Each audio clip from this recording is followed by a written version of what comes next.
at 10 on Pearl.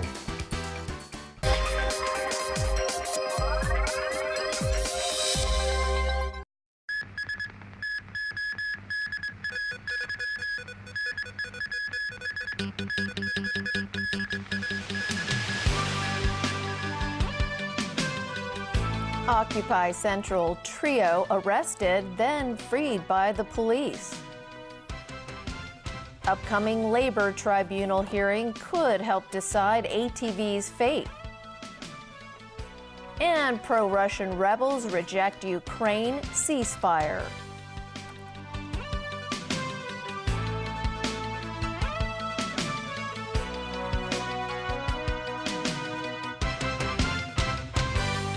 Good evening. The three organizers of the Occupy Central campaign were today arrested in connection with the 79-day protests. They were released after refusing to post bail.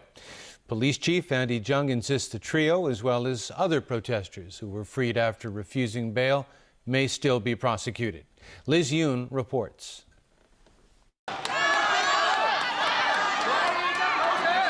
Benny Tai, Chen Kin-man and Reverend Chu Yu-ming turned up at the police headquarters in Wan Chai this morning. Dozens of people were there to show their support for the trio. Among them, Cardinal Joseph Zen. The three Occupy Central organizers were formally arrested for allegedly committing offenses such as organizing unauthorized rallies and inciting others to take part. They were questioned by the police for about 3 hours. All of them refused to post bail and were released. But they were told that police reserved the right to prosecute them. I still trust the legal system of Hong Kong, and I still trust the police, and I think the public can make their own judgment on whether there is any political motives behind the investigation or the maybe the prosecution following. Tai did not rule out the possibilities of more rounds of demonstrations, but he said he will coordinate with other groups before taking any protest actions. So far, the police have arrested about 30 people in connection with the Occupy protests. Police Commissioner Andy Zhang said today the force hopes to complete its investigation within 3 months, and he denied suggestions that officers tried to speed up the arrests. Zhang said officers would then have taken the initiative to make the arrests, instead of asking the protesters to come to the police station to help with the investigation. He also accused protesters who appeared at the police station of staging publicity stunts. As for those who refused to post bail, Zhang insisted they have not been released unconditionally because police investigation is still going on. And he said more people could be arrested in the future. Liz Yun, TVB News. Hong Kong is on high alert after reporting another human case of H7N9 yesterday. Health Chief Ko Wing-man has warned the public not to visit wet markets or to come into contact with live poultry, especially in areas where there have been bird flu outbreaks. Ronnie Samtani has more. The 79-year-old male patient is being treated at Princess Margaret Hospital. The Center for Health Protection reported the man had recently visited a wet market in Guangdong province, but did not come into direct contact with live poultry.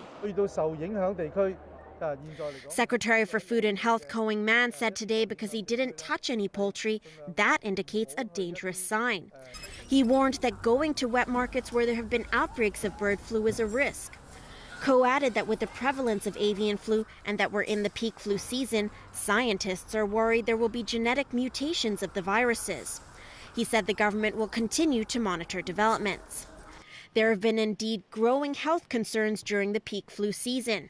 Authorities have reported more than 80 cases of severe influenza so far this year, resulting in dozens of deaths. Of those cases, many involved elderly people, and 80% of the patients had not been vaccinated this season. Speaking to TVB News, Hospital Authority Chief Infection Control Officer Dr. Dominic Zhang said this year's flu outbreak is more serious than that of previous years. Zhang said they didn't expect such a high number of infections in such a short period of time. It's not too late to get vaccinated, he added, because another peak flu season will be coming up in the summer. About 130,000 people have received vaccinations so far this year. But Zhang noted a drop in the number of medical staff getting the flu shots compared with previous years. He said the hospital authority offers jabs to medical staff at their place of work. But he explained some healthcare workers don't think it makes any difference whether they get vaccinated or not, or they are too busy. Ronnie Samtani, TVB News. Secretary for Labor and Welfare says the government's hands are tied at the moment over ATV's failure to pay its staff their December salaries. And as Evelina Lung reports, all eyes are now on an upcoming Labor Tribunal hearing involving former staff who are owed severance pay. The deadline to bid for a 10.75% ATV stake ends on Monday. Today, Labor Chief Matthew Cheung said he hopes a white knight will appear to save the troubled broadcaster. He said one of the problems that this white knight will have to deal with is the outstanding December pay for ATV employees. When asked why the government cannot turn to the protection of wages on insolvency fund to pay the broadcaster's staff, Cheung said this can only be done after a company is being wound up or its staff apply for bankruptcy or there's a court order to do so. So this makes next month's Labor Tribunal hearing involving the station crucial, Cheung said. He was referring to a move by dozens of former ATV staff to sue the company for failing to pay them after the contracts ended. Cheung explained that the broadcaster's employee could use this ruling to apply to the court for a winding up order or to apply for a court order to deal with the issue. A spokesperson for ATV's executive director, Ip Ka-po, revealed that the station's legal department is dealing with all the legal matters. Evelina Lang, TVB News. Japan has promised not to give up until the very end in efforts to rescue 2 hostages held by Islamic State militants. Now in Jordan, Japan's deputy foreign minister said he's working around the clock to coordinate efforts to try to win their release. Militants affiliated with Islamic State posted an online message yesterday saying the countdown has begun. On Tuesday, the extremists gave the Japanese government 72 hours to pay them $200 million or the 2 hostages would be killed. That deadline passed yesterday with no word from the captors.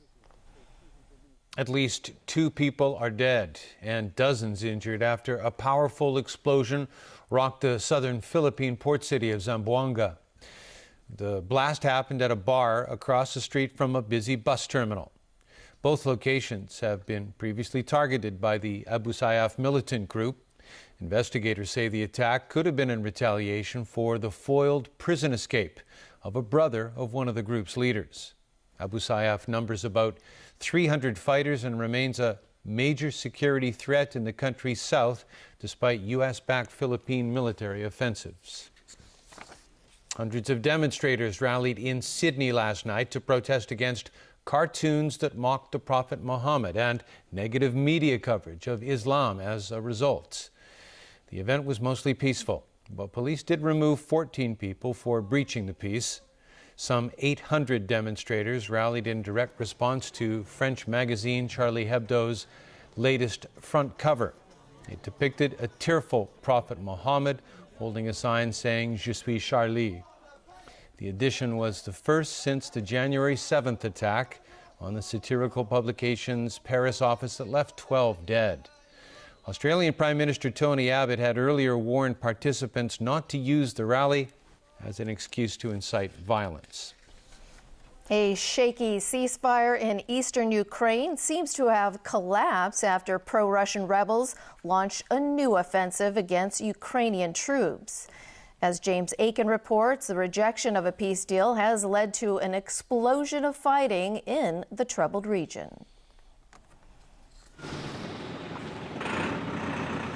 The ceasefire reached in September was supposed to have led to a pullout of heavy weapons from a division line in eastern Ukraine. But the peace deal has been repeatedly violated by both sides, with civilians caught in heavy crossfire. A new separatist offensive at the Donetsk airport has gained them more territory and forestalled a Ukrainian attack. Separatist leader Alexander Zakarchenko says they will push government troops to the border of the Donetsk region and possibly beyond. He also declared they will no longer take part in ceasefire talks. The fighting has continued despite an agreement earlier this week among foreign ministers from Russia and Europe to revive the division line. German Foreign Minister Frank-Walter Steinmeier said the comments by separatist leaders are nothing short of warmongering. Russian President Vladimir Putin, meanwhile, blames Kiev for the escalation of violence and a lack of response to Moscow's proposal to withdraw heavy weapons from the division line. But the diplomatic channels remain open, and NATO's top military commander is preparing to meet Russia's foreign minister at the Munich Security Conference next month. Russian support for the separatists is certain to top the agenda. We have seen increased numbers of Russian heavy equipment being moved from Russia to the separatists. And we speak about tanks, armored vehicles, artillery, advanced air defense systems. As the conflict drags on, the United Nations has raised its estimate of the overall death toll to nearly 5,100. And we fear that the real figure may be considerably higher. At least 10,948 people have also been wounded between mid-April last year and the 21st of January. The UN says almost 300 people have been killed in the past 9 days alone, the deadliest period since the truce was declared in September. James Aiken, TVB News. Still ahead after the break, election fever in Greece. A look at eco-friendly fashion in Hong Kong. And the Williams sisters dig deep to advance in the Australian Open.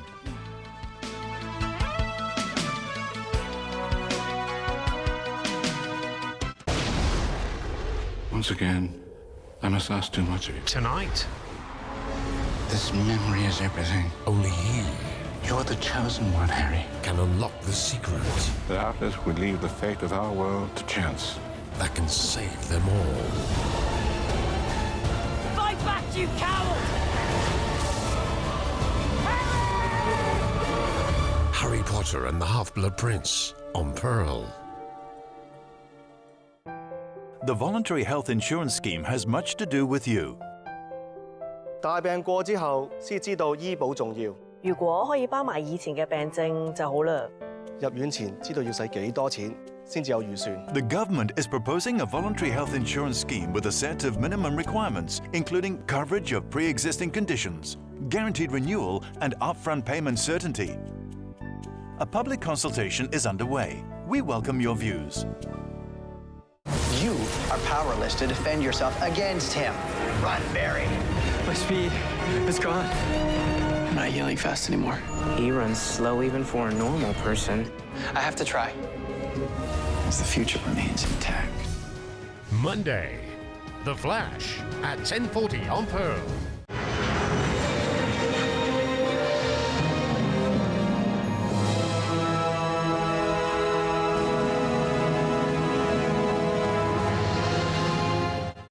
The time now is 7:43. The time check was brought to you by Seiko.